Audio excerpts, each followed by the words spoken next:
दोस्तों आप लोगों ने कई बार सुना होगा कि जो गिरगिट है वो रंग बदलता है और इवन कई बार इंसानों को भी बोलते हैं कि यार ये इंसान ना गिरगिट की तरह रंग बदलता है। पर सोचो अगर कोई गाड़ी रंग बदलती हो तो कैसा लगेगा। तो BMW के द्वारा अभी यहाँ पर कलर चेंजिंग कार मार्केट में अभी रिवील की गई है। तो ये जो गाड़ी है आप लोग देख सकते हैं, इसका कलर जो है आप लोगों को चेंज होता हुआ नजर आएगा। अभी ये व्हाइट दिख रही है, फिर थोड़ी देर में आप लोगों को ये ब्लैक दिखने लगेगी। तो ये जो गाड़ी जो है जब मार्केट में उतारी गई तो यहाँ पर काफी सारे लोग सरप्राइज हुए कि कैसे यहाँ पर ये चीजें हो पा रही है। तो काफी इंटरेस्टिंग ये कॉन्सेप्ट लगा। कोई एक इंसान के पास में नहीं कि एक उस कलर की गाड़ी चाहिए और उस कलर की गाड़ी चाहिए, तो आसानी से इंसान जो है अब अपनी गाड़ी का कलर चेंज कर पाएगा। पर लेकिन इसके साथ में आप लोगों ने कहता है कि हर एक चीज के साथ में कुछ ना कुछ आप लोगों को इश्यू देखने को मिलते हैं। अब कई सारे लोग यहाँ पर ये बोल रहे हैं कि अगर आप लोगों ने ये गाड़ी मार्केट में उतारी जो कि कलर चेंजिंग कार जिसको आप लोग बोल रहे हो, कल को चलकर अगर ये जो गाड़ी है यहाँ पर किसी ने चोरी कर ली, ठीक है, तो फिर कैसे आप लोग इश्यू को टैकल करोगे। तो ये भी काफी बड़ी एक इश्यू निकल कर आ रहा है। तो जो BMW है वो काफी एक अच्छे इन्वेंशन के साथ में आई है। अगर आप लोगों को बोला जाए कि हाँ एक ऐसी गाड़ी है जो कि कलर चेंज करती है, तो आप लोग इसको किस तरीके से अप्रिशिएट करोगे, आप लोग इस तरीके की गाड़ी लेना पसंद करोगे या फिर नहीं पसंद करोगे, आप लोग की इसके बारे में क्या राय है। और BMW जो है वो किस कंट्री की कंपनी है, या फिर आप लोगों से मैं पूछूं कि आप लोगों को ये गाड़ी लेनी है तो कौन सी कंपनी है आप लोगों को जो सबसे अच्छी लगती है कि यार इस कंपनी की गाड़ी होनी चाहिए मेरे पास में। लेकिन एक सबके साथ में एक एस्पिरेशन रहती है कि यार कम से कम ये वाली गाड़ी तो जरूर होनी चाहिए। तो आप लोग बताइए, चलिए देखते हैं आप लोग की क्या क्या राय है, कमेंट बॉक्स में लिखिए। बाकी आगे चलते हैं, काफी शानदार आज का ये डिस्कशन रहने वाला है। दो पार्ट में डिवाइड रहेगा। पहले हम लोग एडिटोरियल देखेंगे और इसके बाद में आप लोग को न्यूज एनालिसिस देखने को मिलेगा। सारा जो डिस्कशन है ये आप लोगों के लिए इस तरीके से फायदा पहुंचाता है। आप लोगों ने देखा होगा बहुत सारे बच्चों के सिलेक्शन होते हैं, मैसेज करते हैं कि हाँ सर जो एडिटोरियल डिस्कस करते हो, जो न्यूज एनालिसिस देखते हैं, बहुत फायदा पहुंचाता है। तो आप लोग अगर रियली में एक सीरियस कैंडिडेट हैं और एग्जाम में सिलेक्शन चाहते हैं तो सीरियस कैंडिडेट की तरीके से आप लोगों को एक एक पॉइंट जो है वो फॉलो करना है प्रॉपर वे में। पेन और कॉपी लेकर बैठेगा, ऐसा नहीं कि बस मजे में चल रही है जिंदगी, ठीक है। तो अपनी चीजों को सीरियसली लेना स्टार्ट कर दो अगर रियली में अपनी जिंदगी को एक सही डायरेक्शन देना चाहते हो, वरना चीजें जो है चलती चली जाएंगी और आप लोगों को पता भी नहीं चलेगा।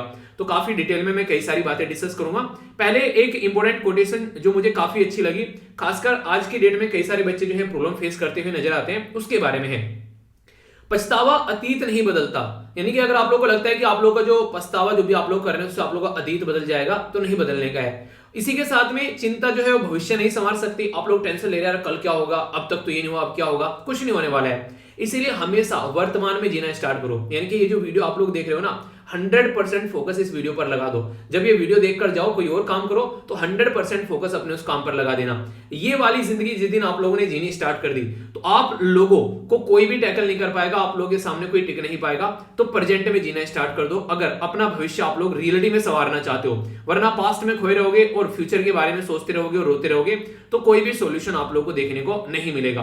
आप लोग की क्या राय है इसके बारे में आप लोग अपनी राय बता सकते हैं। और जो भी मॉर्निंग में उठ गए हैं और मॉर्निंग में सुबह सुबह उठ कर वीडियो देख रहे हैं और जिनको आज मम्मी की पिटाई नहीं हुई है उनको सैल्यूट है, और जिनको मम्मी की पिटाई हुई है वो टाइम से उठ जाया करो। एक बच्चा कह रहा है सर कल तो मम्मी से पिटवा दिया आपने, जल्दी वीडियो लाके मम्मी ने मुझे पीट दिया, बोल रही है कि तुम सो रहे हो, उधर वीडियो आ गई। कोई नहीं, डेली पिटवाया करूंगा, ठीक है। आंटी जी अच्छे से पिटाई करना।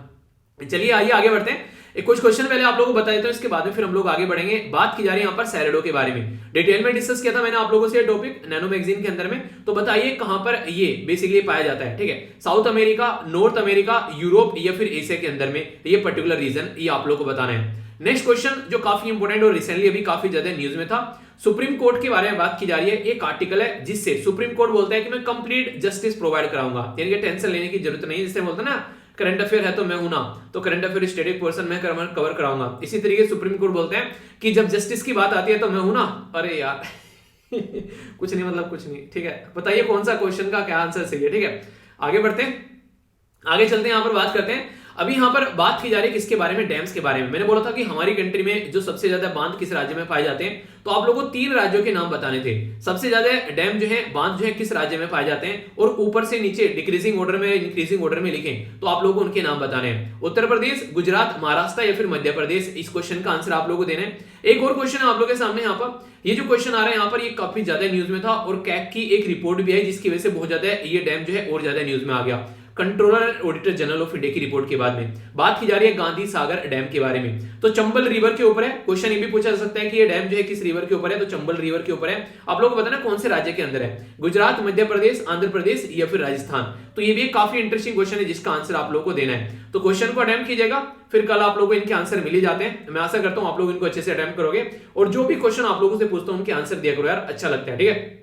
तो इससे क्या चलता है, एक तरीके से मुझे पता चलता रहता है कि आप लोग जो है अच्छे से पढ़ाई कर रहे हैं, क्योंकि ये सारा आप लोगों का रिवीजन ही कराता है एक तरीके से जो टॉपिक मैंने डिस्कस किए हैं। और फीडबैक जरूर दिया करो वीडियो के लिए, जैसे भी आप लोगों को लगती है अच्छी बुरी उसके बारे में आप लोग बता सकते हैं। तो जो भी 3 काम होते हैं आप लोग उनको जरूर कंप्लीट किया करो। ओके, आइए अब आज के एडिटोरियल के ऊपर नजर डालते हैं, एक एक कर डिटेल में समझेंगे और फिर आगे बढ़ेंगे।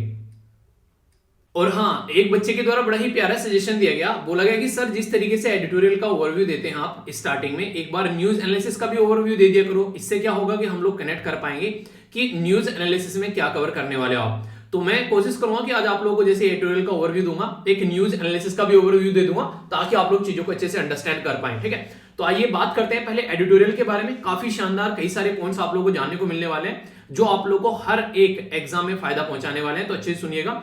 सबसे पहले यहां पर बात करेंगे प्राइम मिनिस्टर की सिक्योरिटी के बारे में। तो अभी रिसेंटली ये जो इशू है काफी ज्यादा बढ़ गया है देश के अंदर में, और कहां पर क्या क्या दिक्कतें देखने को मिली इसके अंदर में। इसी के साथ में यहां पर अभी सुप्रीम कोर्ट तक ये मैटर पहुंच गया है। एसपीजी के बारे में बात करेंगे, जो कि यहां पर मेनली प्राइम मिनिस्टर की सिक्योरिटी के लिए हमारे देश में काम करती है। तो वो किस तरीके से चीजें चल रही है, तो बहुत सारी बातें आप लोगों को जानने को मिलने वाली है, यानी कि आर्टिकल जो है वो काफी शानदार रहेगा, समझेंगे इसके बारे में। इसी के साथ में जो इसके नीचे वाला आर्टिकल है, ये काफी एक इंटरेस्टिंग आर्टिकल आप लोगों को देखने को मिलेगा, जो कि बात करता है कजाकिस्तान के बारे में। कजाकिस्तान में आखिर क्या हो रहा है, एक इतनी ऑयल रिच कंट्री, वहां पर गैस का प्राइस बढ़ गया, उसकी वजह से देश जो है हिला के रख दिया।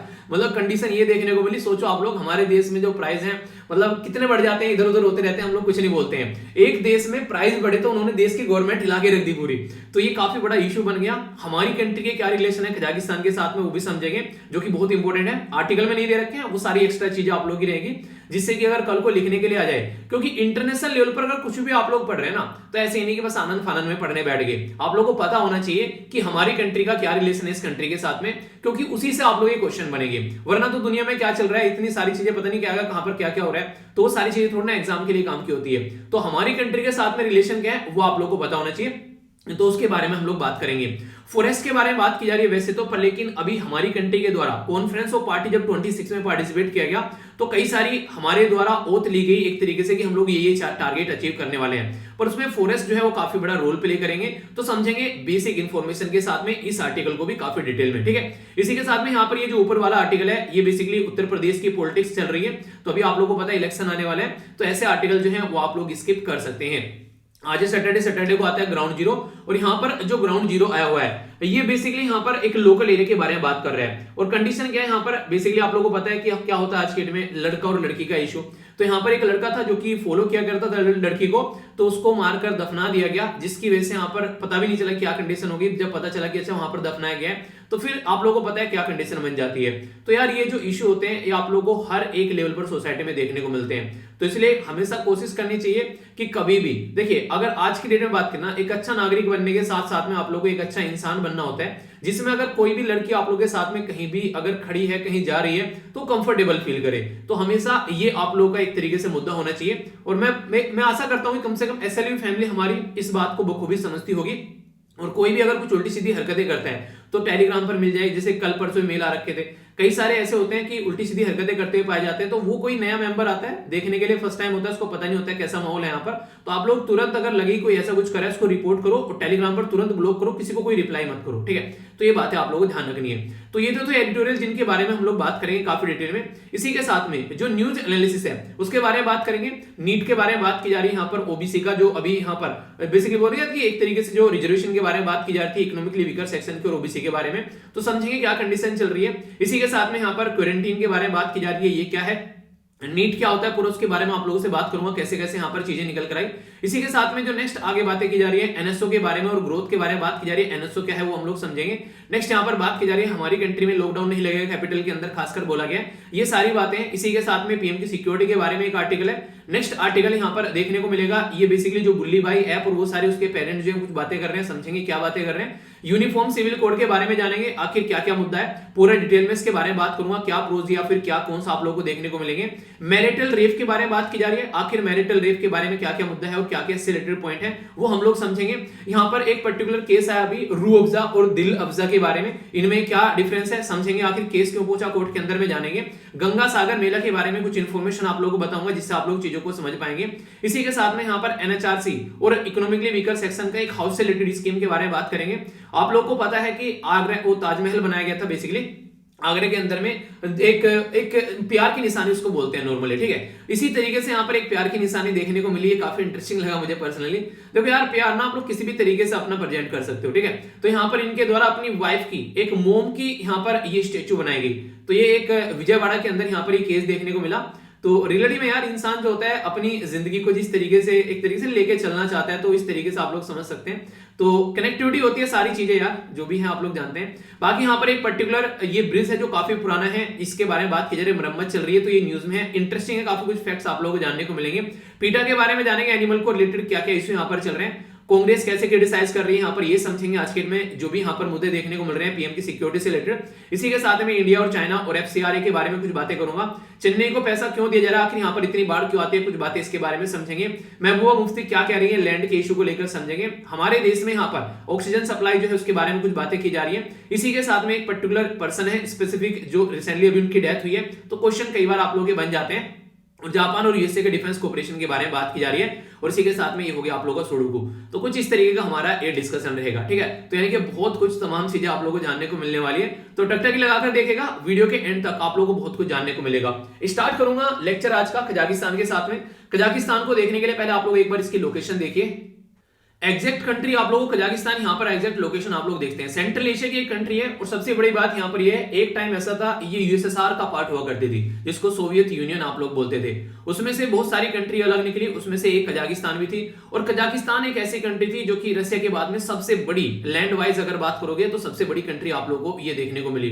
काफी ऑयल रिच कंट्री है यहाँ पर, आप लोग इसको देख सकते हैं, और भी मैप में काफी सारी बातें बताऊंगा। इसी के साथ में ये जो पर्टिकुलर जो ब्लू ब्लू आप लोगों को सी देखने को मिल रहा है, ये कौन सा इसका नाम बताइए जरा, अभी मैं आप लोगों को बताऊं उससे पहले। ये जो पर्टिकुलर लोकेशन है यहाँ पर आप लोगों को देखने को मिल रही है, ये कौन सा सी है आप लोगों को ये बताना है। दिखा अभी नहीं दिखा, अभी दिखेगा, नाम आ गया कैस्पियन सी, ठीक है। तो ये कैस्पियन सी है, इसके बारे में याद रखिए, कैस्पियन सी के साथ में भी यहाँ पर ये टच करती है। और इंटरेस्टिंग चीज यहाँ पर ये है, इसकी जो पहले कैपिटल हुआ करती थी वो थी अस्ताना, ठीक है, पर फिर इसका कैपिटल का नाम चेंज करके कर दिया नूर सुल्तान। और आप लोग सरप्राइज होंगे जानकर, नूर सुल्तान जो थे यहाँ पर ऐसे एक लीडर थे जो 30 साल तक यहाँ पर रूल करके गए, तो अपने ही नाम पर यहाँ पर कैपिटल बनवा दी उन्होंने, ताकि आने वाली जनरेशन जो है वो याद रखे। यानी कि जब से यूएसएसआर से कजाकिस्तान जो है वो अलग हुआ था, तब से लेके अब तक का यहाँ पर नूर सुल्तान के द्वारा ही यहाँ पर रूल किया गया था। तो कजाकिस्तान का जो नाम चेंज करके अस्थाना की जैसे कैपिटल का नाम चेंज करके उसका नूर सुल्तान कर दिया, तो ये एक इंपॉर्टेंट फैक्ट है। बाकी सबसे ज्यादा जो बड़ा बॉर्डर ये टच करती है, ये टच करती है रसिया के साथ में। नीचे आप लोगों को यहाँ पर छोटा सा बॉर्डर देखने को मिलेगा, तुर्कमेनिस्तान, बाकी उज्बेकिस्तान, ये हो गया किर्गिस्तान, और यहाँ पर चाइना के साथ में भी इसका बॉर्डर टच होता है। इसके अंदर एक लेक आप लोगों के बारे में बात करें तो याद रखिएगा, यहाँ पर लेक बल्कश आप लोगों को देखने को मिलेगा, यहाँ पर एरियल सी, ये याद रखिएगा, कजाकिस्तान और उज्बेकिस्तान के बीच में नजर आता है, और कैस्पियन सी को भी यहाँ पर ये टच करता हुआ नजर आता है। तो एग्जैक्ट लोकेशन आप लोगों ने यहाँ पर देख ली। अभी मैं मुद्दे की बात करूंगा। काफी सारे लोग जो है यहाँ पर सड़कों पर उतरे हैं, काफी लार्ज स्केल पर यहाँ पर प्रोटेस्ट चल रहा है, और ऐसा प्रोटेस्ट जो शायद यहाँ पर कजाकिस्तान में इससे पहले देखने को मिला होगा, कितने लार्ज स्केल पर यहाँ पर दिक्कतें निकल कर आएंगी। तो आखिर लोगों को ऐसी क्या दिक्कत हो गई यहाँ पर कि लोग जो है इतने लार्ज स्केल पर सड़कों पे आ गए, तो आप लोगों के मन में ये क्वेश्चन आ रहा होगा। तो सारे क्वेश्चन के आंसर आप लोगों को आराम आराम से मिल जाएंगे, एक एक पॉइंट में आप लोगों से डिटेल में डिस्कस करूंगा, जिससे कि आप लोग सिचुएशन ये समझ पाए कि क्या है आज की डेट में कजाकिस्तान में मुद्दा। और इसी के साथ में कजाकिस्तान जैसी एक और कंट्री आप लोगों को देखने को मिलेगी जिसका नाम है बेलारूस। आखिर बेलारूस में क्या चल रहा है, ठीक है, ये समझेंगे। प्रोटेस्ट, इतना प्रोटेस्ट क्यों कर रहे हैं, सीएसटीओ क्या है यहाँ पर, इसके बारे में मैं आप लोगों से बात करूंगा, और क्या है रूट कोज, और किस तरीके से यहाँ पर चीजें सुधर सकती हैं, और इंडिया के क्या रिलेशन है, तो सारी बातें आप लोगों से बताने वाला हूं। हुआ क्या था अभी यहाँ पर, नॉर्मली अगर बात करें कजाकिस्तान के अंदर, तो ये एक ऑयल रिच कंट्री है। आप लोगों को पता है जहां से ऑयल निकल कर आता है वहीं से आप लोगों को बाइक प्रोडक्ट जो होता है वो गैस निकल कर आती है। यानी कि आप लोगों ने देखा होगा एक बाइक खरीदने जाओ, बाइक के साथ में हेलमेट फ्री या फिर उल्टा बोल लो, हेलमेट ले लो तो बाइक फ्री, ऐसा कुछ नहीं होता, ठीक है। तो यहाँ पर ऑयल रिच कंट्री है यहाँ पर ये, तो इसका जो बाइक प्रोडक्ट होता है वो होता है गैस, यानी कि गैस भी साथ में फ्री में मिलती है। तो ये जो गैस निकल कर आती है ये काफी लार्ज स्केल पर यहाँ पर जो लोग थे वो यूज करते थे। आप लोग अगर खुद भी इसको कोरिलेट करना चाहते हैं तो आप लोग समझ सकते हैं। जैसे मान लीजिए आप लोगों के पास में पेट्रोल की गाड़ी है तो आप लोग क्या करते हैं, चलो यार सीएनजी की किट रखवा लेते हैं, सस्ती पड़ जाएगी, क्योंकि पेट्रोल तो 100 का भाव टच कर रहा है, तो कम से कम सीएनजी है थोड़ी सस्ती पड़ जाएगी तो काम चल जाएगा। तो यहाँ पर मैक्सिमम जो लोग हैं उनके द्वारा अपनी कंट्री के अंदर में इस मुद्दे को ध्यान में रखते हुए सीएनजी की किट जो है वो अपनी गाड़ियों में रखवा ली। और सोचो कि यहाँ पर मान लीजिए पहले कोई प्राइस है यहाँ पर 15 रुपए, ठीक है, 15 रुपए था, जो यहाँ पर सीएनजी का प्राइस बढ़ाकर मान लीजिए उसको 30 रुपए कर दिया, तो यहाँ पर प्राइस जो है वो डबल कर दिया, ठीक है। तो इसकी वजह से लोग जो है उनको लगने लगा यार कैसे काम चलेगा, ऐसे मतलब एकदम डबल प्राइस कर देना, वो भी उस कंट्री में जहां पर गैस जो है वो एक तरीके से नहीं पानी के भाव में बहती घूम रही है, तो उस देश में, यानी कि जहां पर नहीं है तो समझ में आता है, जहां पर इतनी ज्यादा है कि हम लोगों को एक्सपोर्ट करते हैं और हमें को इतनी महंगी मिल रही है, तो ये काफी बड़ी यहाँ पर दिक्कत देखने को मिली। तो इसके चलते यहाँ पर ये हो गया कि ऐसे कैसे चलेगा भैया, तो लोग जो है वो सड़कों पर उतर आए, उनके द्वारा प्रोटेस्ट किया गया। इवन यहाँ पर जो इनकी सिक्योरिटी फोर्स थी उसको लोगों को भगा भगा के मारा गया, कई सारे सिक्योरिटी के जो जवान थे उनकी यहाँ पर जान भी गई यहाँ पर कजाकिस्तान के अंदर में। तो यानी कि मुद्दा ये इतना ज्यादा गर्म हो गया कि किसी ने एक्सपेक्ट नहीं किया था कि इतनी ज्यादा चीजें यहाँ पर बढ़ने वाली है। अगर इसकी पॉपुलेशन के बारे में बात करें तो ज्यादा बड़ा है नहीं, ठीक है, 19 मिलियन के करीब आप लोगों को ओनली पॉपुलेशन देखने को मिलेगी। कजाक लैंग्वेज यहाँ पर यूज की जाती है और इनकी जो जीडीपी है ये 171 बिलियन, जो कि काफी एक अच्छा आप बोल सकते हैं यहाँ पर एक काफी अच्छा यहाँ पर एक वर्थ कंट्री है, यहाँ पर एक तरीके से एक अमीर कंट्री है। ऐसा नहीं कि ये भूखे मर रहे हैं, इनको खाने के लिए नहीं मिल रहा है, जैसे श्रीलंका में अभी आज के दिन में लोग भूखे मर रहे हैं, ठीक है, वहां पर कहानी खराब हो चुकी है। तो यहाँ पर ऐसा कुछ नहीं है, ठीक है। नूर सुल्तान इसकी कैपिटल है, इसी के साथ में इसका एरिया हो गया। बाकी यहाँ पर जो इंपॉर्टेंट मुद्दा है ये आप लोगों को देखने को मिलेगा ऑयल, माइनिंग और एग्रीकल्चर और कोल, और यहाँ पर ये बेसिकली है जिसके ऊपर इनकी पूरी कंट्री डिपेंड रहती है। तो यहाँ पर ऑयल जो है ये यहाँ पर बेसिक है इनकी कंट्री का, जिससे काफी लार्ज स्केल पर इनकी कंट्री पर आप लोगों को इंपैक्ट देखने को मिलेगा। तो यहाँ पर जैसे ही प्राइस बढ़ा तो लोग भाई साहब सड़कों पर आ गए। अब लोग सड़कों पर आ गए तो यहाँ पर प्रोटेस्ट करने लगे, मारामारी चलने लगी, तो उसकी वजह से पूरी कंट्री के अंदर जो है वो माहौल खराब हो गया। उसी के चलते यहाँ पर क्या हुआ आप लोगों ने सुना होगा और मैंने आप लोगों से ये डिस्कस भी किया था कि जैसे यहाँ पर ये सारी चीजें हुई तो यहाँ पर रसिया लेड ट्रूप जो है वो डिप्लॉय कर दिए गए। कई बच्चे के द्वारा पूछा गया सर ऐसा कैसे हो गया कजाकिस्तान में रसिया, क्या ऐसा नहीं लगा किसी और कंट्री ने आके किसी और कंट्री के ऊपर कब्जा कर लिया हो? तो ऐसा कुछ नहीं है यार, इसको समझाता हूं मैं आप लोगों को, कंफ्यूजन आप लोगों के माइंड का दूर हो जाएगा। हुआ क्या है बेसिकली, अगर आप लोग समझ पाते हैं, जैसे आप लोगों को नेटो के बारे में आप लोगों ने कई बार सुना होगा, नॉर्थ अटलांटिक ट्रीटी ऑर्गेनाइजेशन उसको बोलते हैं। नेटो जो है उसमें सारे मेंबर मिलकर काम करते हैं, अगर कहीं पर कोई दिक्कत हो जाती है तो सारे एक दूसरे के साथ में कंधे से कंधा मिलाकर खड़े मिलते हैं। कुछ ऐसा ही आप लोगों को फंडा देखने को मिलेगा CSTO के बारे में। CSTO है यहाँ पर, ये भी कुछ ऐसा ही काम करती हुई नजर आती है, जिसके बारे में आप लोगों को पता होना चाहिए। इसको बेसिकली बोलते हैं कलेक्टिव सिक्योरिटी ट्रीटी ऑर्गेनाइजेशन। तो ये कलेक्टिव सिक्योरिटी जो ट्रीटी ऑर्गेनाइजेशन है यहाँ पर, ये मेन सिक्योरिटी ऑर्गेनाइजेशन है उन कंट्री के लिए जो खासकर रसिया से अलग निकल कर आई थी यहाँ पर, जब रसिया का विघटन हुआ 1990s में। तो उसके बाद में यहाँ पर ये बोला गया चलो यार वैसे तो अलग हो गए पर लेकिन कल को आकर कोई हमारे ऊपर घोड़ी पछाड़ने करने लगे, हमको पीटने लगे, तो मिलकर इकट्ठे रहते हैं। बिल्कुल ऐसे जैसे यूरोपियन यूनियन में आप लोग बात करते हैं ना, आज के में 27 मेंबर हैं, पहले 28 मेंबर थे, अभी वहां पर ब्रिटेन बाहर निकल गया जिसको आप लोग ब्रेक्जिट बोलते हैं, तो 27 मेंबर वहां पर रह गए। ऐसा ही कुछ फंडा आप लोगों को यहाँ पर देखने को मिलेगा। यहाँ पे जो कंट्री बाहर निकली उन्होंने मिलकर एक ग्रुप बना लिया 1992 में। मैंने बताया ना अभी 1990 के एयरफेयर में यहाँ पर 1991 में यहाँ पर यूएसएसआर का विघटन हुआ, तो उसके चलते यहाँ पर ये एक ग्रुप बन गया। इस ग्रुप को स्टार्टिंग में आप लोग देखते हैं यहाँ पर ये 1992 में बनाया गया, फिर आगे चल के इसका चार्टर तैयार किया गया, ठीक है, ताशकंद के अंदर ये चार्टर पाया गया, तो यहाँ पर पूरा एक उसका माहौल तैयार कर दिया गया। टोटल मिलाकर कौन कौन है यहाँ पर, रसिया, कजाकिस्तान, तजाकिस्तान, किर्गिस्तान, बेलारूस और अर्मीनिया। ये जो बेलारूस है इसके बारे में भी आप लोगों से बात करूंगा, आप लोगों को मजा आएगा सुनने में आर्टिकल को, इसी के अंदर बताऊंगा, एक्स्ट्रा इन्फॉर्मेशन आर्टिकल के अंदर नहीं, ठीक है। आगे बात करें यहाँ पर कई सारे फॉर्मर मेंबर और भी आप लोगों को देखने को मिलेंगे, जैसे अजरबैजान हो गया, जॉर्जिया हो गया, उज्बेकिस्तान हो गया, ये फॉर्मर मेंबर है इसके। अगर बात करें यहाँ पर 2009 में एग्रीमेंट हुआ एक कलेक्टिव रैपिड रिएक्शन फोर्स बनाने का, ताकि कल को कोई दिक्कत हो जाए तो तुरंत यहाँ पर उस फोर्स को उतारा जा सके जहां पर भी कोई प्रॉब्लम देखने को मिले। तो यहाँ पर एक पीस कीपिंग फोर्स के रूप में इसको एस्टेब्लिश किया गया 2010 में। तो वही पीस कीपिंग फोर्स जो है रसिया के द्वारा लीड की जाती है और उसी के द्वारा यहाँ पर यूएसएसआर के जो इसी के द्वारा यहाँ पर जो कजाकिस्तान के अंदर एंट्री की गई, ठीक है। तो ऐसा कुछ नहीं है कि रसिया ने आकर यहाँ पर इसके ऊपर ये कब्जा कर लिया, तो ये आप लोगों को देखने को मिलेगा। पर लेकिन एक इंपॉर्टेंट मुद्दा जो आप लोग आज के दिन देख सकते हैं, आप लोगों ने देखा होगा, चाइना क्या कर रहा है। चाइना ऑल ओवर वर्ल्ड में आसपास की जो कंट्री है उनको अपने कंट्रोल में लेने की कोशिश कर रहा है, खासकर जो कि वन चाइना पॉलिसी के तहत आता है। इसके तहत ये ताइवान हो गया, हांगकांग हो गया और यहाँ पर अरुणाचल प्रदेश हो गया, हमारी कंट्री का एक्साइशन लिए बैठे हैं। तो ये इसी के साथ में कुछ मुद्दा है यहाँ पर आज की डेट में अगर बात करें तो भूटान का भी एरिया अपने कंट्रोल में लेने की कोशिश करता है। तो चाइना की जो बदतमीजी है ये बेसिकली पराकाष्ठा पार कर रही है, और इसी पराकाष्ठा के चलते चाइना जो है वो अपने आप को एक लीडर के तरीके से उभार कर लेकर आ रहा है, बोल रहा है कि वन चाइना पॉलिसी लेकर चलेंगे। अब उसी मुद्दे को दोहराता हुआ यहां पर रसिया नजर आ रहा है। रसिया ये चाह रहा है कि जो भी कंट्री यहां पर टूटी थी 1990s में और अलग हुई थी रसिया से, जिस टाइम पर इसको यूएसएसआर यानी कि सोवियत यूनियन आप लोग बोला करते थे, उन कंट्री को क्यों ना फिर से इकट्ठा किया जाए। तो अभी ये बोला जा रहा है कि उसकी मुहिम में कजाकिस्तान जो है वो पैटर्न आप लोगों को देखने को मिल रहा है। अभी आप लोगों ने सुना होगा यहाँ पर यूक्रेन, तो यूक्रेन भी रसिया का ही पार्ट हुआ करता था, ये भी टूट कर अलग निकला। तो ये भी एक मुद्दा है जिसमें क्रीमिया ऑलरेडी रसिया ने हथिया लिया है। तो माना यह जा रहा है कि जो व्लादिमीर पुतिन साहब है वो आगे आने वाले टाइम में फिर से यूनाइट करना चाह रहे हैं पूरे इस यूएसएसआर को। और काफी खतरनाक प्राणी है व्लादिमीर पुतिन साहब, आप लोग इनके बारे में जानते होंगे अगर लंबे समय से आप लोग मेरे साथ में कनेक्ट है। ये इंसान जो है जब पहले प्राइम मिनिस्टर था रसिया के अंदर में, तो पूरा पावर जो थी प्राइम मिनिस्टर के हाथ में वो करती थी। फिर इनको लगा यार प्राइम मिनिस्टर की पोस्ट अच्छी नहीं है, अपनी पोस्ट चेंज करते हैं, तो ये बन गए प्रेसिडेंट। तब से फिर यहाँ पर सारी पावर जो है वो प्रेसिडेंट के हाथ में हो गई। माना ये बात जाता है कि इंसान जो जैसे जैसे उम्र बढ़ रही है इंसान जवान होता जा रहा है, ठीक है। यानी कि ये इंसान ऐसी ऐसी हरकतें करता है, इसके कारनामे आप लोग देखोगे तो आप लोग हैरान रह जाओगे। अब ये कौन बैठा है, ये है यहाँ पर इसी का दोस्त, ये है एक अकेला रूलर जो कि देखने को मिलेगा बेलारूस का। और ये माना जाता है कि यूरोप के अंदर एक अकेला डिक्टेटर है यहाँ पर ये आज की डेट में, ये लुकाशेंको।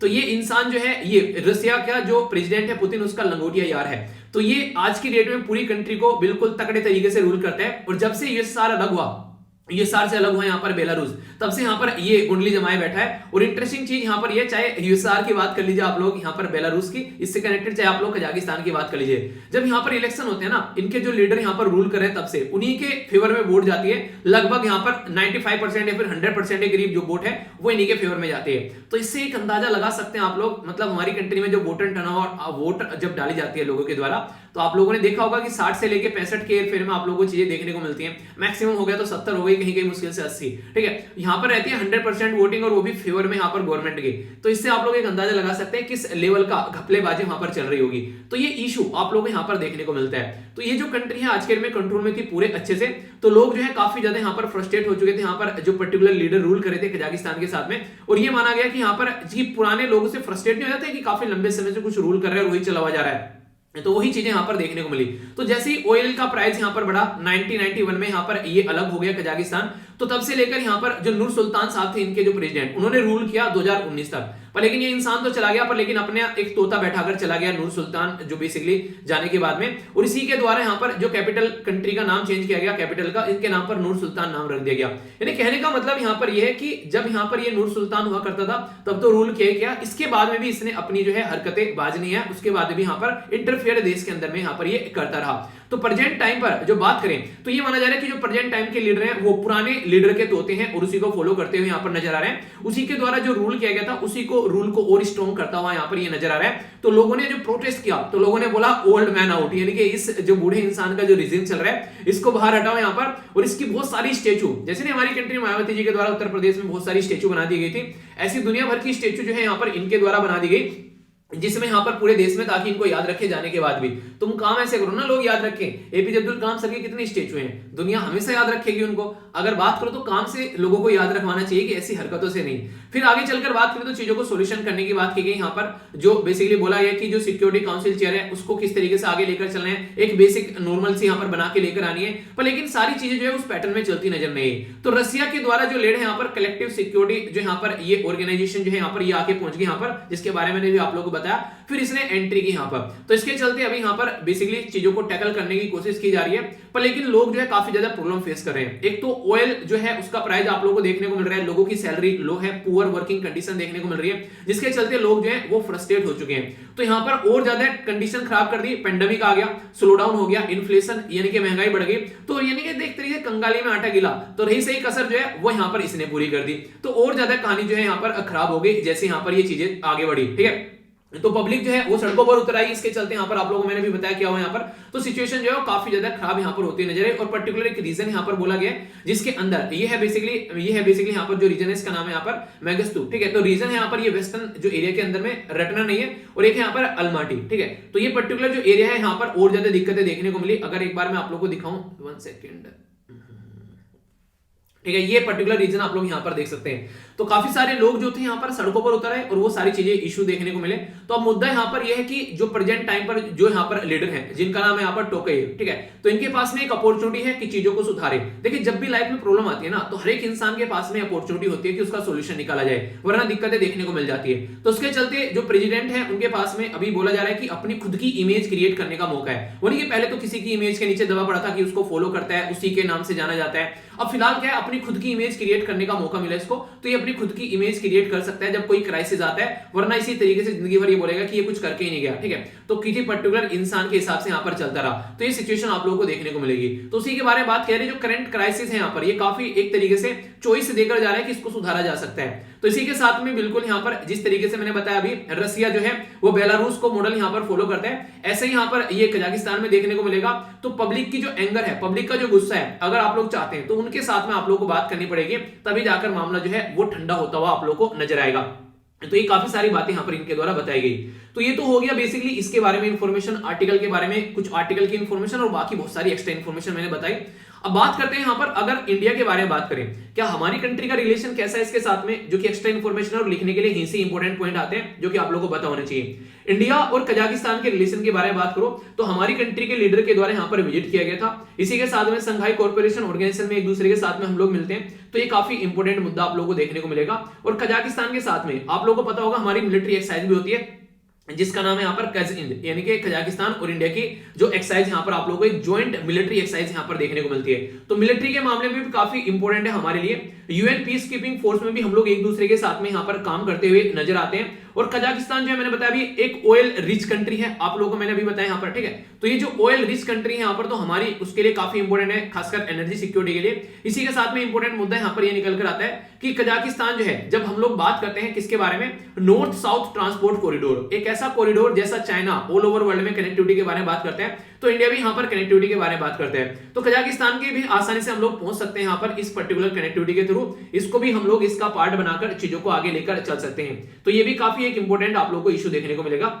यानी कि इंडिया और कजाकिस्तान एक दूसरे के साथ में मिलकर आगे बढ़ सकते हैं, ठीक है। इसी के साथ में अगर बात करें पॉलिटिकल रिलेशन जो है इंडिया और कजाकिस्तान के, आज के नहीं है, यहाँ पर 1992 से लगभग स्टार्ट हुए, यानी कि जैसे ही कजाकिस्तान बना हमारे और कजाकिस्तान के जो रिलेशन है वो स्टार्ट हो गए। और फिर 2009 में लगभग जाकर हम लोग स्ट्रेटेजिक पार्टनरशिप में आ गए एक दूसरे के साथ में, काफी अच्छे लेवल पर हम लोग आज के में काम कर रहे हैं। इंडिया और कजाकिस्तान जो इनके द्वारा एक इनिशिएटिव भी स्टार्ट किया गया, कोऑपरेशन ऑफ इंटरेक्शन एंड एक तरीके से यहाँ पर confidence building measurement in Asia, तो उसमें मिलकर हम लोग काम करते हैं। और इसी के साथ में जब यूएन सिक्योरिटी काउंसिल को एक्सपेंड करने की बात की जाती है, तो उसके लिए भी हम लोग एक दूसरे को सपोर्ट करते हुए यहाँ पर नजर आते हैं कि कैसे इसको आगे एक्सपेंड करना है, ठीक है। तो ये काफी एक इंपॉर्टेंट चीज आप लोगों को देखने को मिलेगी।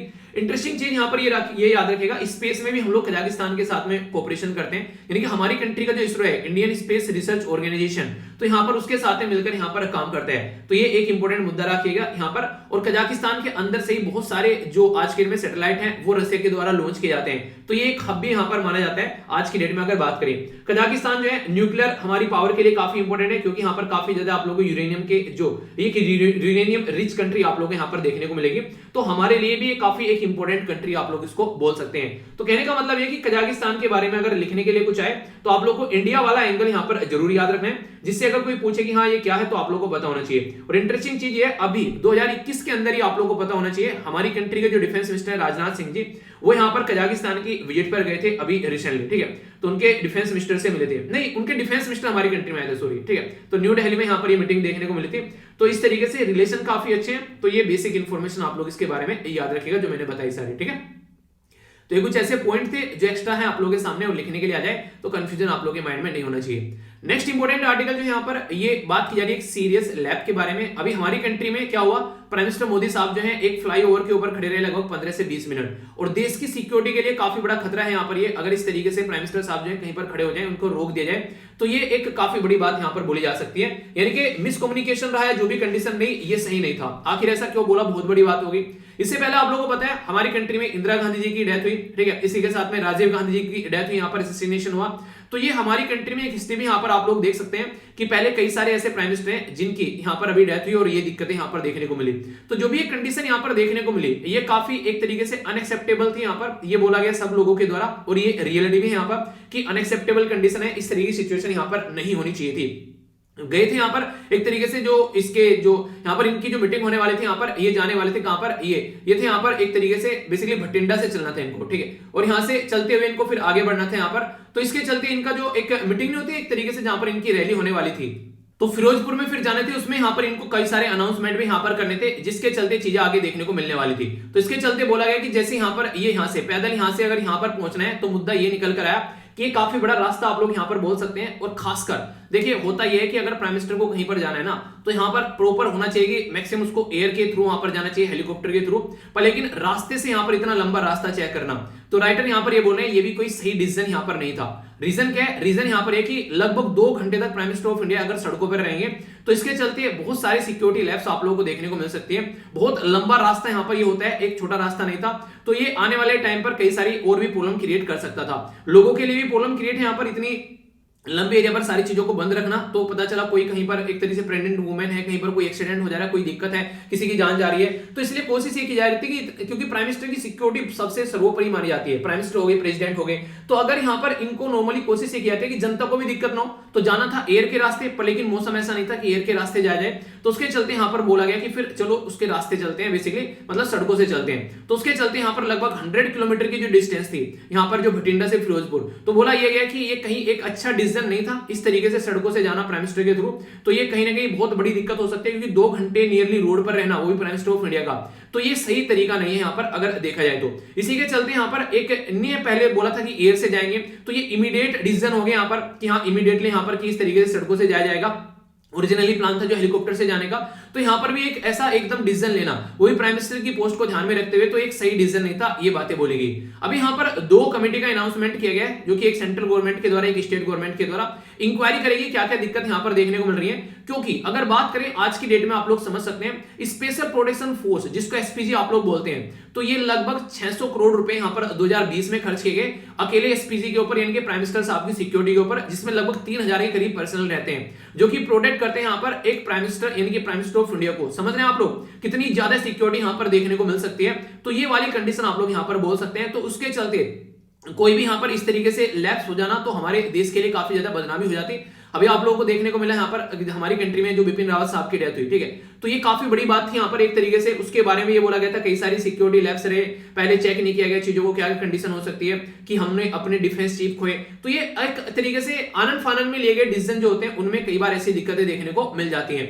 तो अभी यहाँ पर सेंट्रल गवर्नमेंट और स्टेट गवर्नमेंट एग्री हो चुकी थी, चलो भाई साहब प्राइम मिनिस्टर साहब आएंगे रास्ते, चलो समझ में आता है, पर लेकिन यहाँ पर फिर भी 20 मिनट तक यहाँ पर एक फ्लाईओवर के ऊपर खड़ा हुआ, अगर पता चला कोई वहां पर एक तरीके से नहीं होता है, कई बार एक बॉम्ब लगा दिया फ्लाईओवर के नीचे, और भी कई कंडीशन देखने को मिले, क्योंकि रैंडमाइज यहाँ पर इस तरीके चीजें जा रही है, कहां तक इंसान चेक करता घूमेगा, तो एक तरीके से कई सारे इश्यूज देखने को मिल सकते हैं। और अगर प्राइम मिनिस्टर किसी कंट्री का है, तो एक इंसान के पीछे दुनिया भर के लोग रहते हैं, एक तरीके से कि वो नहीं कहते कि एक तरीके से लीडर को हटा दो फिर कंट्री अपने आप सदमे में आ जाएगी, तो वाली चीजें देखने को मिलेगी। तो अकाउंटेबिलिटी फिक्स करने की बात की गई, यहाँ पर कैसे चीजें देखने को मिली, सुप्रीम कोर्ट के द्वारा मॉनिटर किया जा रहा है पूरी चीजों को, और राइटर यहाँ पर बोल भी यही रहे हैं कि यहाँ पर अगर चाहते हो कि ढंग का एक रिजल्ट निकल कर आए, तो यहाँ पर सेंट्रल गवर्नमेंट को और राज्य गवर्नमेंट को साइड में करते हुए सुप्रीम कोर्ट को यहाँ पर मॉनिटर करना चाहिए पूरी कंडीशन क्या रही, जिसके चलते ये लैब्स देखने को मिला, और क्या रहा यहाँ पर किस तरीके से आप लोगों को प्रॉपर प्रोटोकॉल फॉलो करना चाहिए। अगर प्राइम मिनिस्टर साहब कहीं पर ट्रेवल करते हैं, तो उसके चलते उसको प्रॉपर लेकर चलना चाहिए, और एसपीजी जो है उसको भी आप लोगों को फिर से रीपर्पज यहाँ पर करना पड़ेगा।